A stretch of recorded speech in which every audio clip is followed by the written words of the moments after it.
I see what you're saying. You're just talking the functionality of it. I get what you're saying. Correct.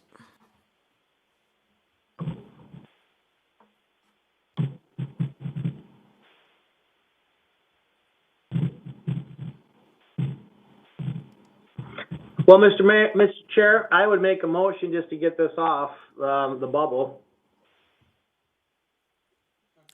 I would make a motion we got the feedback, so we're good to go, Ted. Okay, I would make a motion to approve the request to allow a contractor shop / office on this location, subject to the following conditions: that there is a 5-foot setback on the east side of the property, on the north side of the property. I can't remember, staff's suggestion, was it 12 feet on the south? 12 feet. Yep. And That's correct. was that, and then I'll go with I'll say 12 on the west. And is there a tree planting requirement with this as well? Staff? No. Okay. That's my motion. Okay. Thank you, Todd. We have a motion by Mr. Case. Mr. Chair, can I interject one thing? Mr. Kays, is there anything in your motion to do with the sewer and water facilities as it is laid out in this floor plan?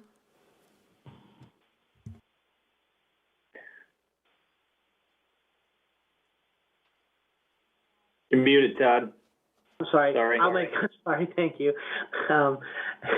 I will also supplement the motion by stating that as long as the storage areas are not sublet and it's only the bathrooms are associated with the single contractor shop use, then they would be fine. But if they were to be storage units were to be let out, then they would have to close those doors. Mr. Chair, if I could speak to that point briefly. Yes, sir. I think, from a pragmatic standpoint, to me, this whole structure could be classified as a contractor shop. I know that those definitions that we have in the ordinance between a storage unit and a contractor shop are something that staff and I have been frequently having to read through and look at. And the primary component that's spelled out, one of the primary components that differentiates the two is the allowable connection to water and sewer. But the way this is laid out, I guess from a practical standpoint, I would look at this whole thing as just being a contractor shop. I'm not sure as though we even need to interject the storage component to it, because you inherently have storage in a contractor shop. So yeah, it may have been more of of thing. I'm fine with that, and I'd retract that only if at some point in time those units become a storage unit as a part of the contractor shop, then that would be the reason for the separation. Would that be consistent with what you're talking about, sir, Heath? I'm not sure I followed you all the way there, Todd. I apologize. Well, what I'm saying is if I'm fine by not having the bathroom aspect as part of the motion. I always thought that maybe that if those two storage units actually become separate from the contractor shop, would they have to then be separated, or are you saying no? Well, we have contractor shop on the property as well, so if they were to sublet those smaller units out as smaller contractor shops, you can have the water. So we already have the less restrictive use on the property, the contractor shop. So there doesn't seem to be a reason to differentiate between the two. I'm fine with that. I'm wondering if we could just, would you just be approving contractor shop, not storage units? Would that simplify it? Contractor shop? That's essentially what I was recommending, Jill. You're exactly right. Thank you. So everybody understanding my motion is that I'm making a motion to approve a contractor shop and office with the setbacks as earlier prescribed. Offices are permitted. Are we going Well- to address height at all? Because we really can't, right? Since it's, is there anything to address there? I'm not making a motion on height because, as staff said, I could put a permitted use 3 stories tall there. Okay, that's, yep. We have a motion by Mr. Kays for conditional use for the contractor shop with the mentioned setback adjustments. Do I have a second? I'll second. This is Liam. A second by Mr. Colhane. Any additional discussion before we take a vote? Yeah, Jill, clarify on the lighting and trees. Is what's needed? Well, he did not go into detail on lighting, for instance, but you could say that because this is nearby residential areas, you have to have shoebox lighting, things like that, or like residential lighting, whatever it is that you want to recommend there. As far as the tree, this does, because there was a house here that got demolished, and it is currently basically a grassed boulevard area. It has to maintain at least 15 foot, but this setback will make it more than that. So if you want to have a tree, the only place to really put one is in the front yard or boulevard, if that is what you want to recommend. And those boulevard requirements are part of the district, and he is not asking for a variance from those. So by nature, for a building permit, he'd have to comply with that. Correct.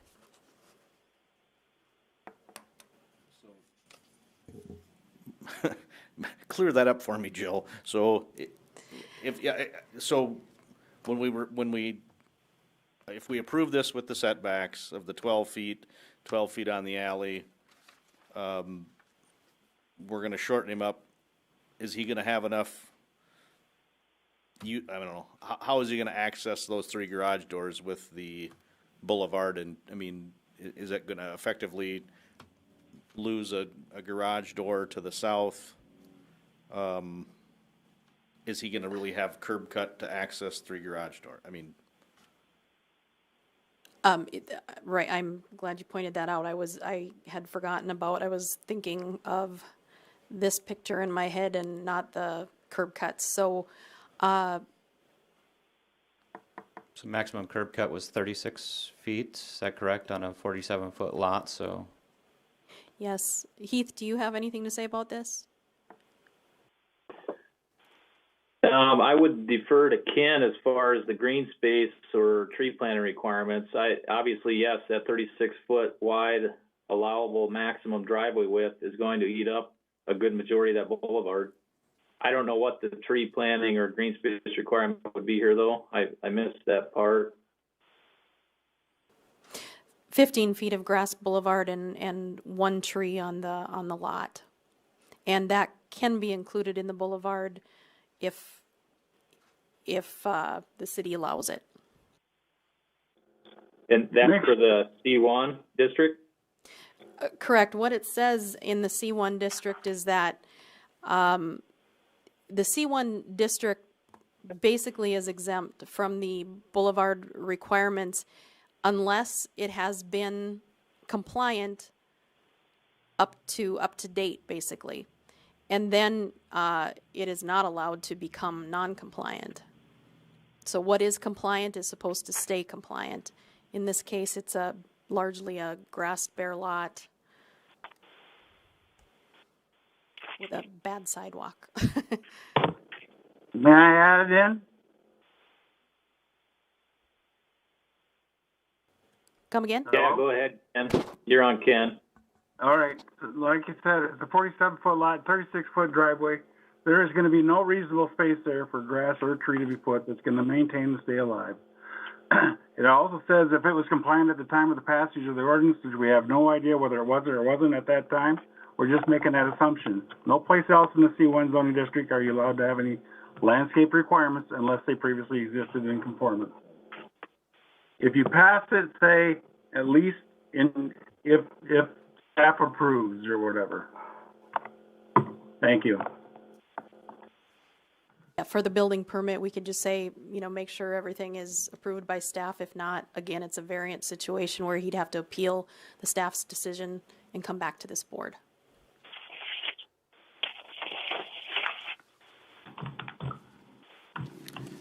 Is that clear enough for everybody?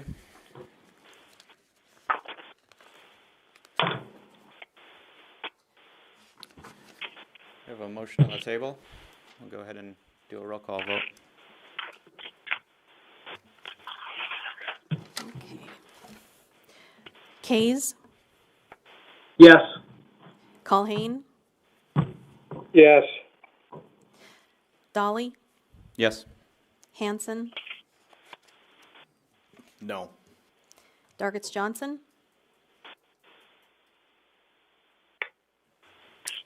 No. Stein, Yes. Ford. No. Did I miss anyone? We have 3 noes.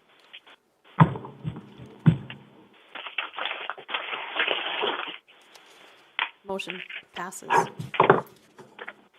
How many people are there? We have 1, 2, 3, let's see, 1, 2, 3, 4, 5, 6, 7. Needs 5. Oh. Yes, motion does not pass then. Thank you, Matt. for Thank you, clarity.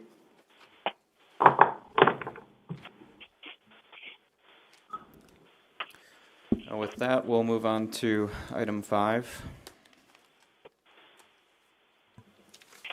Appeal number 20097.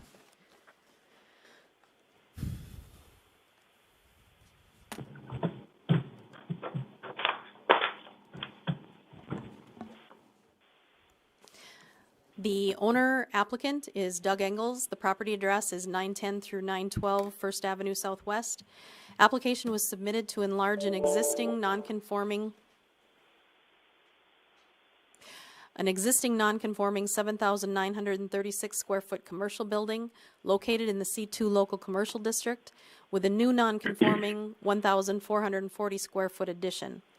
Said addition proposed to be constructed 20.8 feet from the front north property line, where a minimum 40 feet is required, on a building which presently sits 19.8 from the front or north property line, where a minimum 40 feet is required, 12 feet from the rear south property line, where a minimum 30 feet is required, and basically 8 to 10 feet from the side west and east property lines, where a minimum 30 feet is required. So staff finds that the applicant seeks to enlarge this illegal non-conforming building, further conflicting with regulations of the C2 zone and further impacting the parcel's already insufficient off-street parking situation.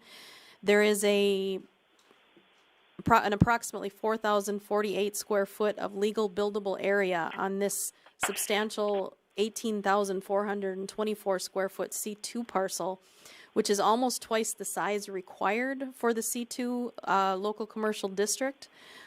The parcel currently has approximately 8,536 square feet of building coverage, which is more than twice what the parcel is allowed per ordinance bulk regulations if it were being basically developed today.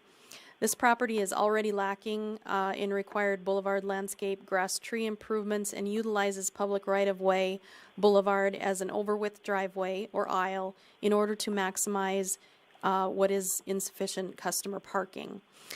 If the application is endorsed, this board has the authority to require fulfillment of any or all lacking requirements in conjunction with any structural improvements authorized by building permit.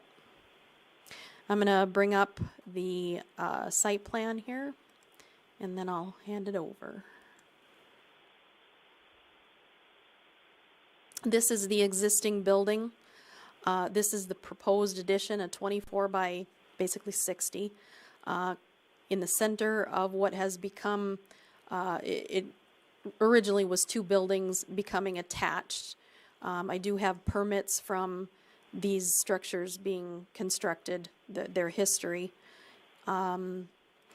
So basically, all they're doing here is filling in the middle. But the parking situation, not that anything can really be done about it, but that is a non-conforming or an insufficient amount of parking. We are adding to the building square footage, and that's, would typically add to the parking requirements. But this is what's being done, just kind of filling in that center. Jill, on the parking that you'd brought up, we can't actually count any of that proposed addition space as parking, right? If the cars were stacked up, it doesn't count towards the off-street parking requirement. No, you can't have to move one car, for instance, here, Right. to get this car out to count that parking space. So all he has is, let me see, I've got the numbers here. He has 19 parking spaces across here, where 42 are required for, this size building in a C2 zone. And so while it Commercial. wouldn't reduce or change the number of off-street parking places that he has, because it's just closing in that area, the building size increases, and so therefore the required off-street parking spaces does increase. And so it becomes more deficient in that regard. Correct. That's exactly what the point is.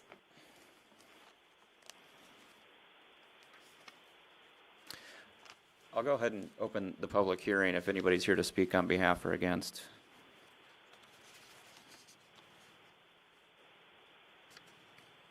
You may need to unmute your microphone if you are attempting to speak from the public.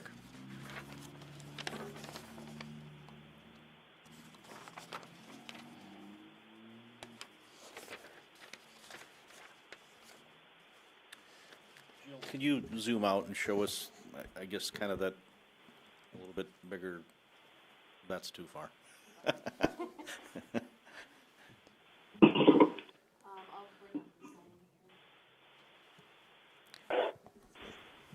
And the location here, we're right off of Highway 20.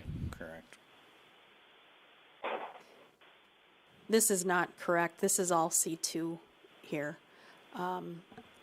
We're getting that changed. So both parts of this lot are C2. And this is Highway 20, otherwise known as 10th Street West. It's its own little island, basically, here. Any contact from adjusting landowners? No. Jill, is that R4 to the south? Correct. This is R4, which is mobile homes zoning. C3 is highway commercial. R2A is residential. And C2 local commercial. The difference in C3 and C2 is basically C2 is meant for higher density residential, closer to higher density residential areas where it would have larger setbacks in order to protect those areas. Hello? Yep, somebody trying to speak? It's Ken, yeah. I was just going to say I've been contacted by the people to the west and the people to the north, and neither one of them had any issues with the request. Thank you, Ken. Did you get that? Yeah, we got it. Thank you. Okay. Jill, Yes? this is Todd. It looks like we've had a flurry of building permits issued on this property over the last 25 years. At what point in time was this property zoned C2? Okay.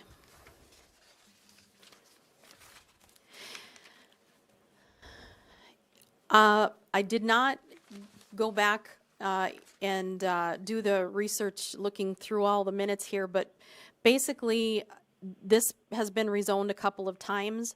In about 1993, it was rezoned from R4 mobile home to C3. And then in about 2005, it got rezoned from C3 to C2.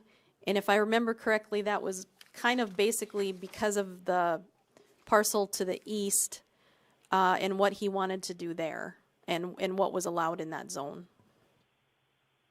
But the two existing buildings where Doug does his automobile repair, those buildings were built in what year? The mechanic repair shop was built in 1984. Then there was a garage addition, variances for a storage building in 1993. A storage building was put up also in 1993. There was an office addition in 1999. And then there was this corridor building addition in 2000, which connected the two buildings. And Was there any need for variances or anything at that time when those building additions were placed on the property? the only time this went before the board was in 1993 when they appealed the conditions of the ordinance, variance for size and exterior of storage building in an R4 zone. They're very brief minutes. It's about a sentence here. It says, application by Doug Engels for storage building, variance for size and exterior of storage building in R4 zone. I don't know. The application says that he's looking at wanting to enclose the area to add space in order for storage and additional working. Is that like another bay for more automobile repair, or do we know? Yes. Yes. Okay. And so with this additional storage space and bay area for working, how much more business are we expecting to generate out of that? Ken, do you? That's an unknown. Right. The way things I'm are going, that's a big unknown, Right, I understand that, but Doug, this is Doug, right? Yeah.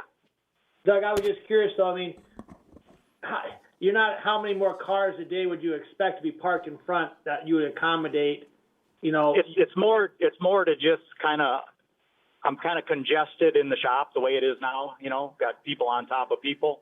So that was the plan, is to try and free up some space, basically, is what it boils down to. As far as Doug, parking goes, Yeah, I get it. Have you had problems with, having enough space on the site to park the cars that you're working on a normal business week? Not at all. Not at all, because the building to the east is all parking. I mean, we don't work out of that building. So, Right. Thank you. You bet. Doug, do you own the L-shaped building? Is that the building you're talking about? The L shape. Well, yeah, I guess what you're looking at is two buildings with a corridor in the back, with a walkway in the back. Right, you own that also? I think Doug is saying that they park over here. Is that right, Doug? Can you see the screen? Of the two buildings that are connected, we park in front of Doug, you own the one storage to the building east. to the east, right? Yeah, I own that too. But basically, for all business parking, any overflow is put over in front of the east building, the one with 3 doors on the front. I guess my question now would be to Chip, if there's any concern of a automobile repair with that kind of chemical of that size. I know it's all right there anyway, that you guys would have concern for?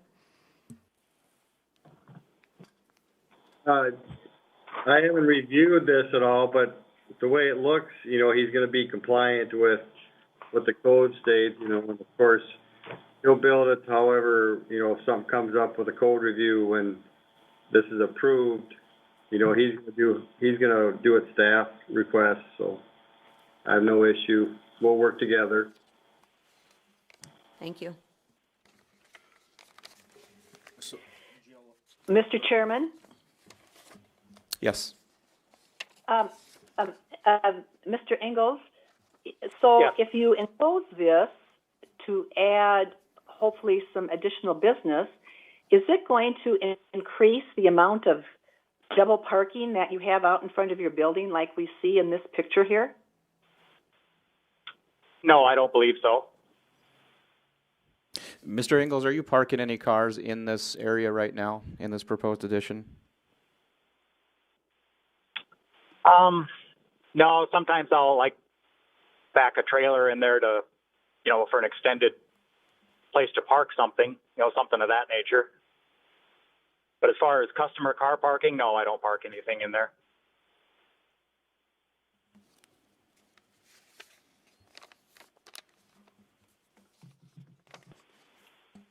Jill, I'm sorry, on that other view, so the building's again farther to the east. I guess I wasn't yes, correct. Does Mr. Ingalls own those as well, or is that a different property? Well, this is a different property. It's not part of this. He has two separate properties. Yes, he does own this, right, Doug? But Yeah. this, I mean, if it were to sell off tomorrow, this is. That's one parcel, correct. It's a separate parcel. And what's the use for the property to the east? I mean, I guess, like you said, if one is sold off, I mean, is that going to affect? I believe this came to the board. Doug, correct me if I'm wrong, but isn't this small storage units with overhead doors? Yes. Yep, just cold storage. And how many? How many? There's 30, there's like 32, 33, something like that. Thank you. Units of different sizes. And again, so no real traffic in and out of, I mean. No, absolutely not. Just loading and unloading.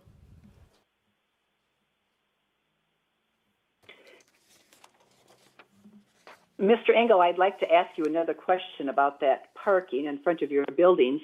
If this area is enclosed, will it do anything to alleviate the parking in the right-of-way or reduce the congestion that we see in this picture with these cars parked bumper to bumper? Will that change that at all? Well, the picture just means we had a busy day. That's about all that means. I mean, Well, the picture is what the picture is. That's what happens after business. Will that do anything to change that? no, I don't believe so. I guess I don't fully understand the question. If you think it's going to make it worse, or Well, my question is, will it make it better? You're parking in the public right-of-way, apparently, according to the staff report. public. And then we have these cars parked bumper to bumper. So I'm wondering if this area is enclosed, will that help that situation? Well, I can't really call it a public right-of-way when you have a street without curb and gutter, that was gravel for years and years and years. And, it's a concrete parking lot all the way to the street. It's hard to identify that parking lot as having a public right-of-way. Well, and if I could just add clarity to that, to what Commissioner Ford is speaking to is there are off-street parking requirements for most any use in the city. By off-street, that means on the private property within the bounds of the parcel or the lot. And so what we're seeing here is this is a very wide street right-of-way, as those yellow lines indicate on this aerial. And in fact, a good portion of that parking area of yours is in fact in the public right-of-way. Right, wrong, or otherwise, this is how it's platted and not actually on your private property. So that's the point that Commissioner Ford is speaking to. I just want to make a quick comment. I think what's going on Mr. Ingles' property is no different than the situation we had last month at the laundromat, where the laundromat was using portions of the public right-of-way for parking. I think we are all pretty much on the same sheet of music that if somebody wanted to propose that brand new today, it's not something that we would probably do. However, my thinking is that we need to treat Mr. Ingles' request very similar to what we did with the laundromat in regard to the parking in the public right-of-way. It's been used for many, many years. On any given day, you may see that many cars. You also, I'm sorry, I've driven by there times when Doug had no cars out front. I think it's an issue. This is an existing use that as proposed, if it was brand new, we would not allow it to continue. I'm not sure that he's, exacerbating the situation whatsoever with the proposal as it is.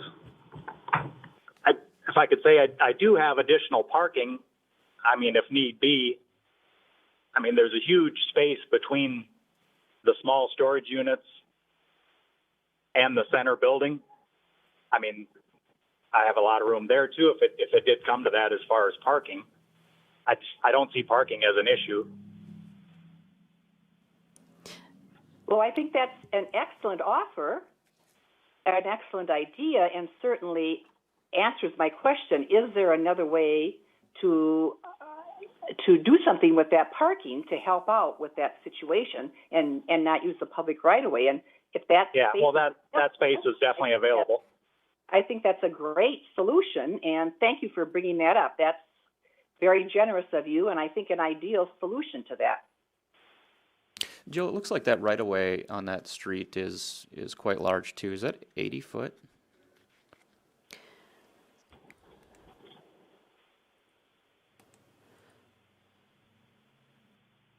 Looks like it's about an 80-foot right-of-way. That is one of our largest. We're normally on a street like that. 66. It'd be 66 feet. Mm-hmm. Jill, is there curb and gutter on the properties to the north or not? Here, it does not look like there is. No, there's not.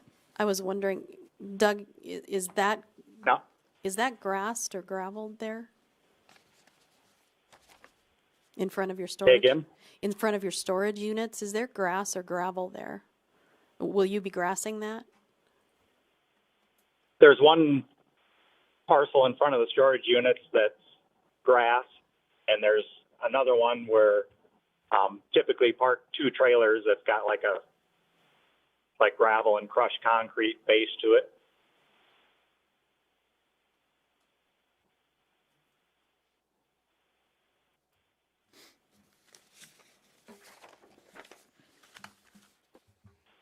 It's really tough with I know the grass is required, but it is so hard to not completely destroy everything when you're moving snow in the wintertime. And the grassy area that I have over there, I just went through repairing all the damage that was done to it over the winter and adding dirt and planting grass, and it seems like it's a yearly thing.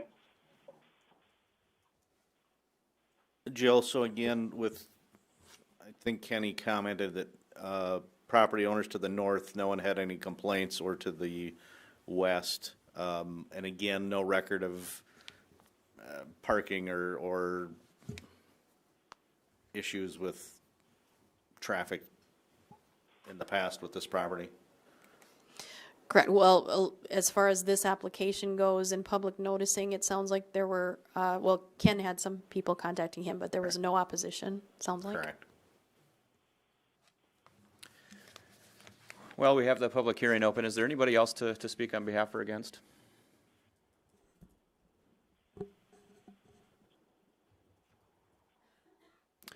Hearing none, I'm going to go ahead and close the public hearing. I'll make a motion to approve. I'll second.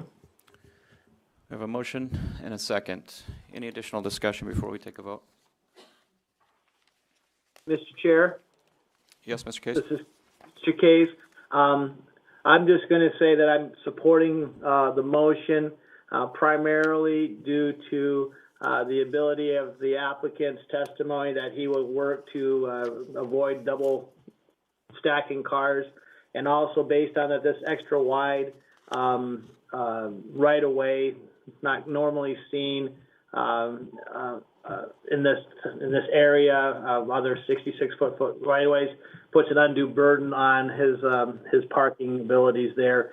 And furthermore, based on actions that we did last month in relation on a similar request at the laundromat, is the reason why I will support this motion. Thank you, Mr. Case. Any other comments from the board?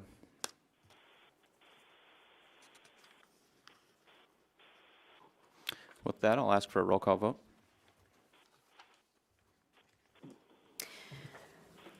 Dargits Johnson, Yes. Hanson, Yes. Dolly, Yes. Kays, Yes. Culhane, Yes. Stein, Yes. Ford. Yes. Motion passes. Motion passes. Thank you, Jill. Thank you, everyone. Item 6 on the agenda is open public comment. If anybody's here to speak in the public on something that wasn't on the agenda tonight.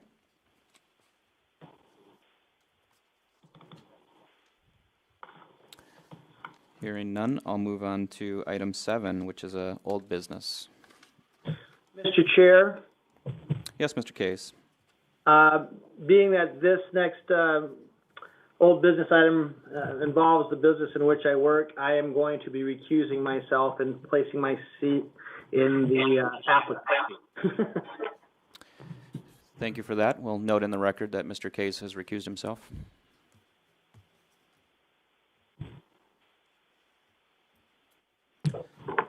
Jill, if you want to go ahead with that. This is a reconsideration. It is not a new application. We're just reconsidering what was approved and the conditions of it on May 9th of 2019, which is within a year's time of application number 19516, specific use, or excuse me, specific use office building. So I'd like to just read the minutes just to begin with. Andy Mahold was the applicant at that time. He sought approval to operate a specific use office building and appeals the parking limitations of such use. If approved, a compliant 5,400 square foot commercial building designed with a single public entrance is proposed to be constructed within which to operate this use. The staff report was orated. Section 2174015 states that no customer parking shall be provided in the rear of any lot. Mahold explained that he arranged the parking lot so as to limit impact on the residential properties to the east. City engineer Von I would approve a 4-foot sidewalk for consistency with the existing connecting sidewalks. Adjacent landowners asked questions, finding that satisfactory provision and arrangement has been made according to 210202 2B 7A through H. Brink motion to approve with screen fence on the west side of the existing trees and parking as proposed. Hanson seconded and motion carried unanimously.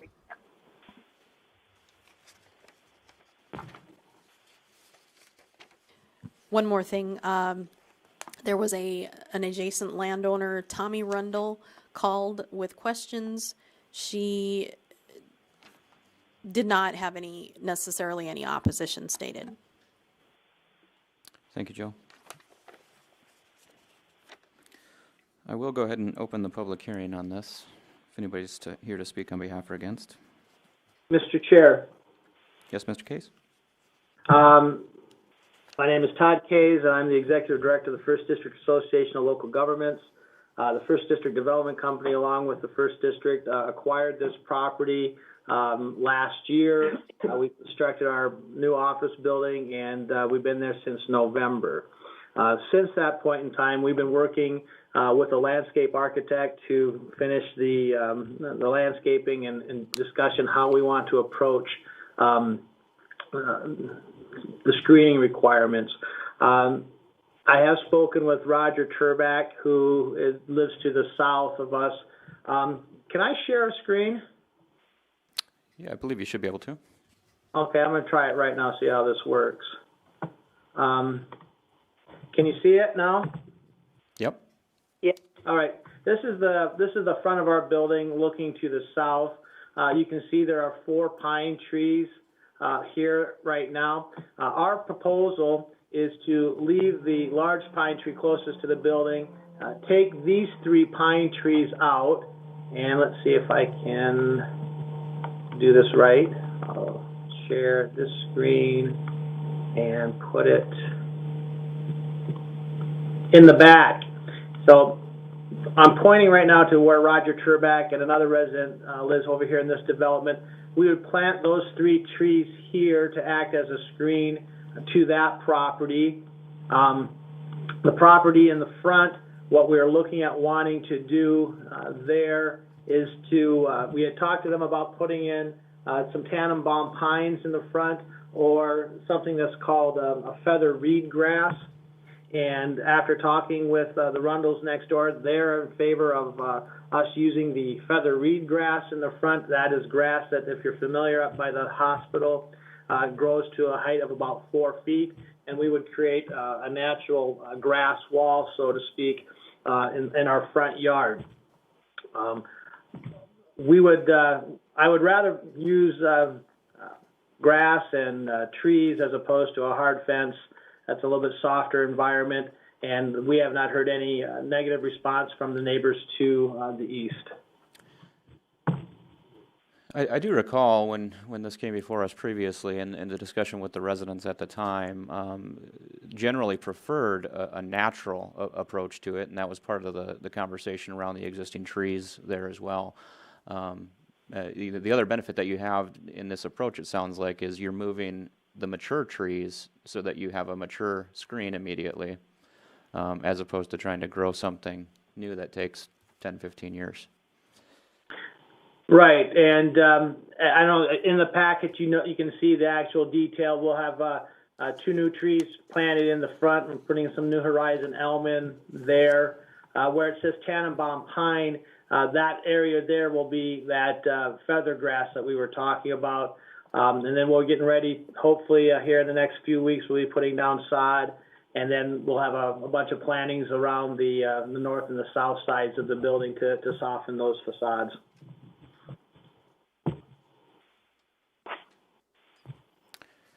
Thank you, Mr. Case.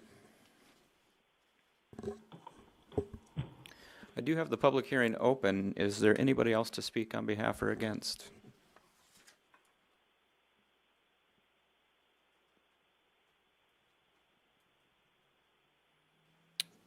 Jill, if this is approved, and the homeowners to the east are not happy with the light pollution, noise pollution, do they have any recourse, or is this kind of going to make it final? Anyone aggrieved of the board's decision has the right to come and be heard within so many days. So I would think that I believe they can, if they so desired, if they were that unhappy with it. But they had their chance to, they were, yeah, given a mailing, and I only heard from the one. I believe, Todd Case, did you not I talk? can attest that I spoke with the Rundles last week, and they told me that they didn't want Tannenbaum pines, they wanted the feather reed grass. I did speak with Roger and Lisa Turback a little over a week ago. They were fine with what we were doing with the trees. They appreciated the large trees coming in, as that helps with the current light spillage that comes off that property between up until 10 o'clock at night when we have the security lighting on. And the other person that's renting next to Roger and Lisa Turback, I believe her name is Nancy, she said that she had no problems with it. She would prefer that than a hard fence on the south rear parking lot.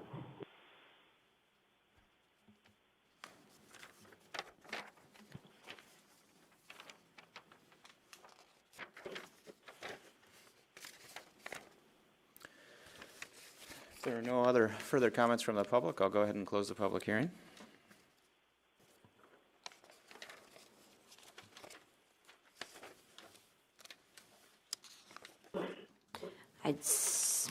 Make a motion to approve. We have a motion to approve. I have a second. I have a second. Any additional discussion? We'll go ahead and take a roll call vote, noting that Mr. Case has recused himself from this agenda item. Dargits Johnson? Yes. Hanson? Yes. Ford? Yes. Stein?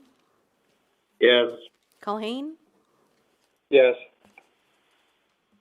Have I missed anybody? Like me. Dolly? Yes. Just the chairman. Motion passes. Thank you, Jill. I appreciate that. Thank you very much. And item 8 on the agenda is a motion to adjourn. So moved. Just Stein. Was there something else for old business? No. Okay, so we got a motion to adjourn by Rhonda. We have a second? Second, A second by Ford. We'll take a vote. correct. Jill, take a roll call vote. For adjournment? For adjournment? Huh? For adjourning? I I think, motion to adjourn. I think we can just adjourn.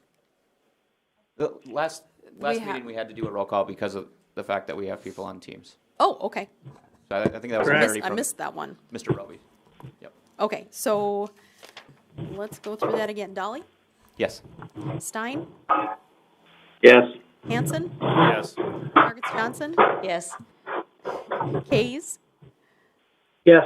Culhane? Yes. Ford? Yes. I believe I've got everybody there. Good. We're adjourned. Thank you. Excuse me? Hello? Just as a formality here, we will be transitioning into the planning commission meeting right from this meeting. If you're in Teams, I would just recommend holding on right there, and Pete will get things set up and transition on the video side, and then we'll start the regular planning commission meeting after that.